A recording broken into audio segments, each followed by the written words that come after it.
It is August 30th, 2010, and we are here with Mr. Vernon Pack. Nina Thomas and Beth Weinhardt are going to have a conversation with Mr. Pack. Vernon. I was adopted at the age of 2.5, brought down to Princeton, New Jersey by Arthur and Brownie. She went by her last name, Brownie Pack, and lived there for 4 years. Then when their younger daughter came down with double pneumonia, this was 1933, and the doctor said she cannot live in this climate here in New Jersey, and you've got to get her to a higher, drier climate.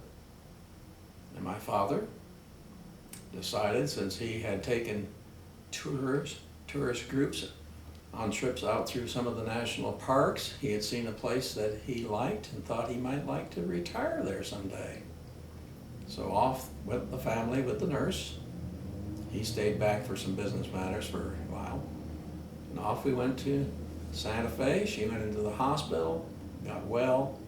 In the meantime, he made arrangements to have us start to build on a guest ranch that was already functioning, but not very well. They only had the one building with 3 units to it. But my dad got permission right away to build the first property. And he called it the Ranch of the Burros. Rancho de los Burros. And so we kids grew up there. And then he established a school situation over, he built several buildings right away, and gave the whole place the name Ghost Ranch, which is nationally known to thousands of people, and proceeded to have one of the cottages known as the schoolhouse. So the 3 of us youngsters and children of the staff, and even could include, if they wanted, a guest child. And off we went to be tutored in that building. And then there became a divorce in the family. The girls went to live with their mother and stepfather, eventually in Albuquerque. I stayed with my father. And then a stepmother situation came in 1936. And I think it would be worth noting that probably the best gift that my father and stepmother received was an original painting by Georgia O'Keeffe. And it showed the skull that he then adopted as the symbol, emblem. Yeah. Anyway, and that was on all the stationery, on the lampshades and everything around the property, and including the very wide cattle guard as you'd come off the main highway. And there was the big sign there and the Georgia O'Keeffe emblem, painting, whatever. They shipped me back to New York State to a prep school that was only 5 years old at that time. And my father knew already the sons of at least 5 or 6 people there. I'd never heard of it until then, of course. Well, that was good. That was an interesting education. Those were people who were nationally known.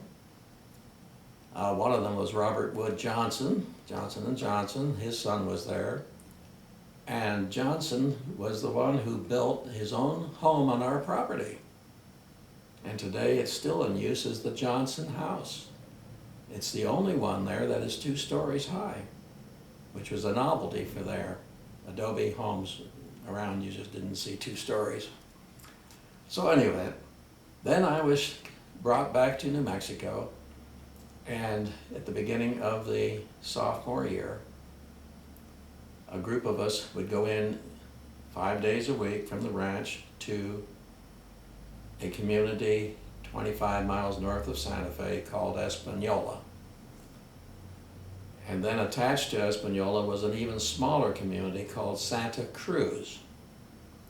And at that school, run by the United Brethren Church, we were enrolled. And back and forth we went that whole year, 40, 41. But with the war supplies being limited, gasoline and tires and whatever, it was decided that I should stay in the Espanola Valley the next year, my junior year, and I lived with the family of the carpenter who built all the homes on the property. Several days after graduating, May the 12th, 1943, I decided that I needed to volunteer to go into the service. The Navy is what I chose. Each Navy guy was given a choice of 3 things, and I decided that one of the 3 would be a hospital corpsman. I like to be around ill people, hold their hand, wish them well. I well remember the worst course I took to become a hospital corpsman was chemical warfare. And of all the bad breaks, here was a man that had a tremendous amount of hay fever and nose problems and hard to sleep at night. And there we were in the Globe Theater, the Shakespearean Globe Theater there. And all the windows were sealed.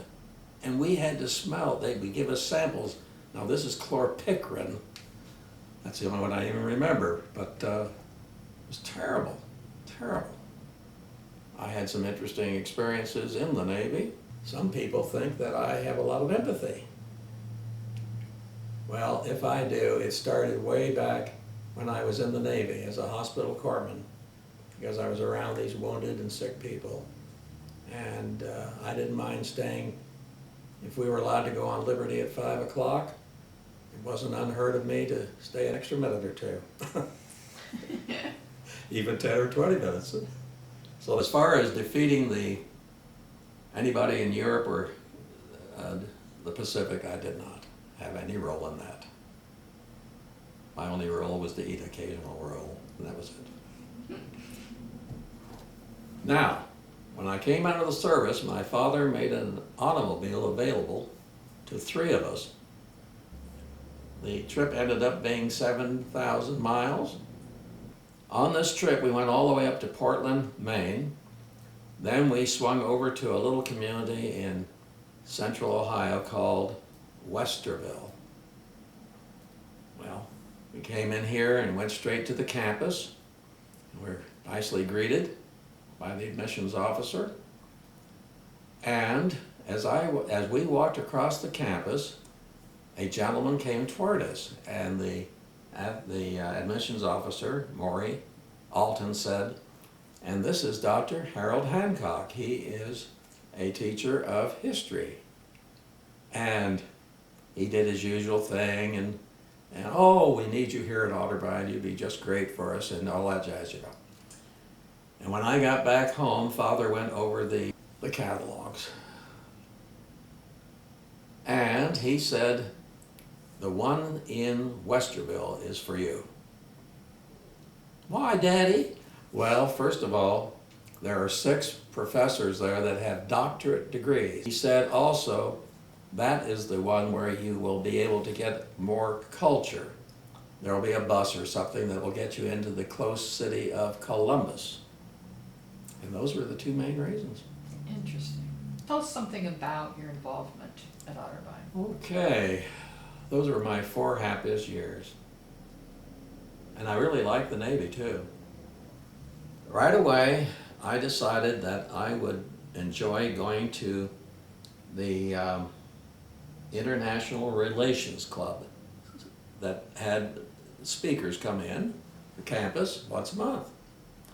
And as soon as I came in, somebody immediately said, "Well, we need somebody to be the reporter to write these meetings up for our paper here at the school, Tan and Cardinal." And I said, "Me?" And they said, "You." And I had that, I guess, for 2 or 3 years, being a reporter. Then, the second semester of my senior year, my closest friend on campus, who was president of the freshman class, I was the vice president under him. over 400 students, the largest class up to that time that Otterbein had ever had, and that was because of the military people coming back. We just got together so well over on campus, but he graduated half a year into his senior year. And off he went, and he was writing a very interesting column. And somebody came to me and said, "Say, with your writing experience and all these things that you've been writing here, would you like to carry on in some way?" And I said, "Yes." And so it became a column each week in which I followed Time magazine in having a heading and some little item. It could be anything. And so I spent a lot of time, even while the lectures were going on, taking notes. And that always interested the professors because they weren't saying anything that important at the moment, but I was writing down, suddenly I would get an idea and write it down. I had a lot of fun with that column. And the editor thought there should be a title for it. He said, "Surprise Package," capital P-A-C-K and all the other letters and small letters. I had a lot of fun with that. I graduated in '50, and the very next year, Dr. Rossello, who was chairman of the history department at Otterbein, said to me, "Why don't you join the Westerville Historical Society?" Huh? I hadn't even heard of the thing. And that was strange. Here I was a history major, and I'd never even known that there was that society in town. And I no sooner joined that Professor R.F. Martin was president. He asked different officers to come to his home one evening and bring ideas in. And I came in with 6. The major one being that up to then, there was not a thing called a newsletter. And Dr. Robert Price, chairman of the English department, liked it so well that he said, "If you will be the editor, I will assist you in any way I can." Bless his heart. And that was one of the nicest things that ever happened to me. Then also in '51, the same year, I joined the local American Legion post and became their first full-time historian, and I still am their historian. I joined the Junior Chamber of Commerce, became a JC, and this was the late '50s that they were trying to get a swimming pool, a city swimming pool. And they put a thermometer outside at the City Hall area, and we could watch that grow. And it wasn't growing. It didn't grow at all, and they were about to give up on it. They just about gave up on the whole thing. They said, "What we need is a shot in the arm. A few thousand would help."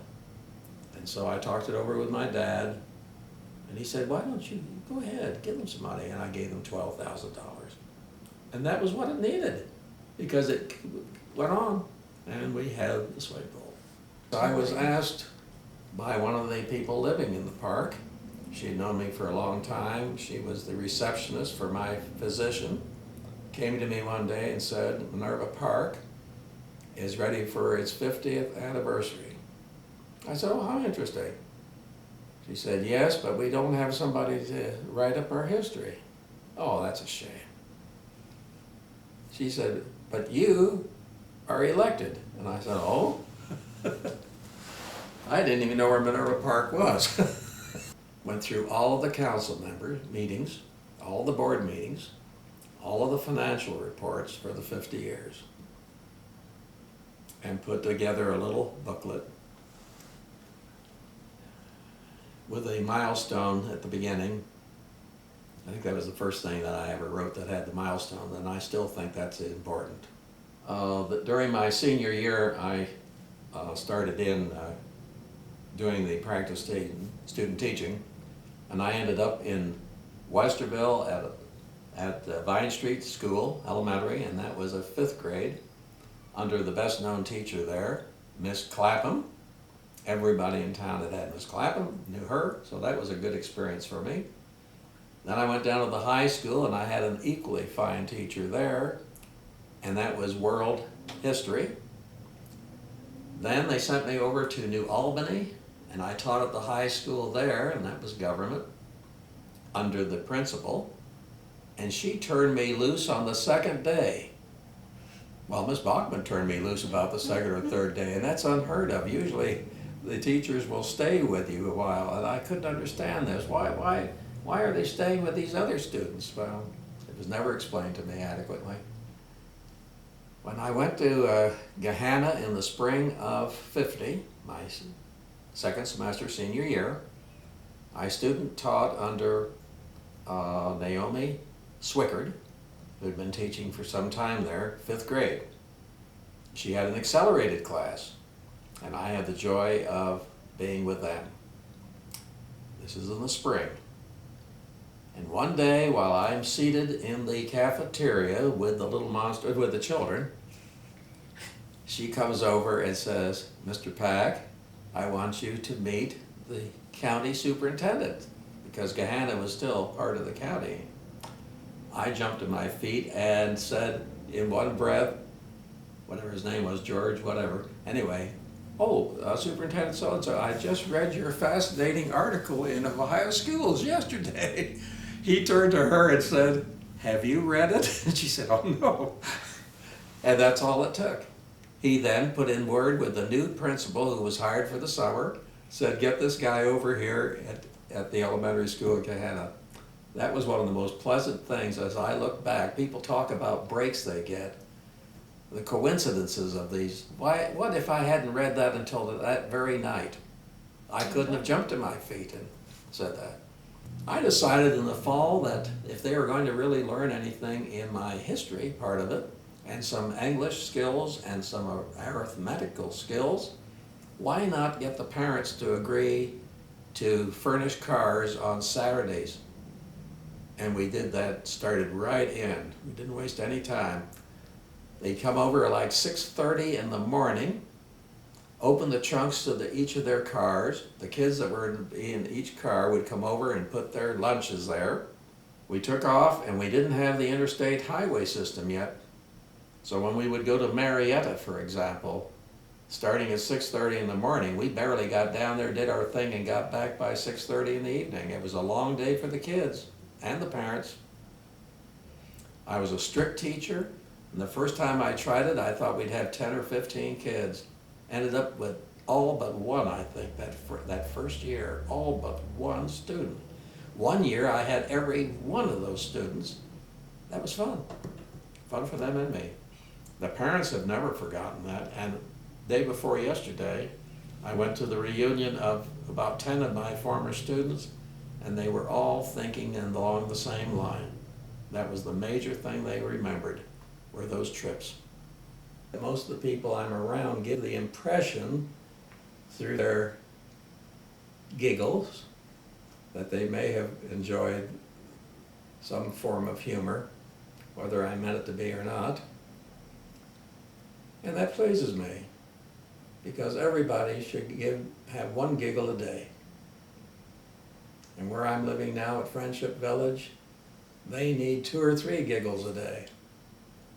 And I'm going all out to help them.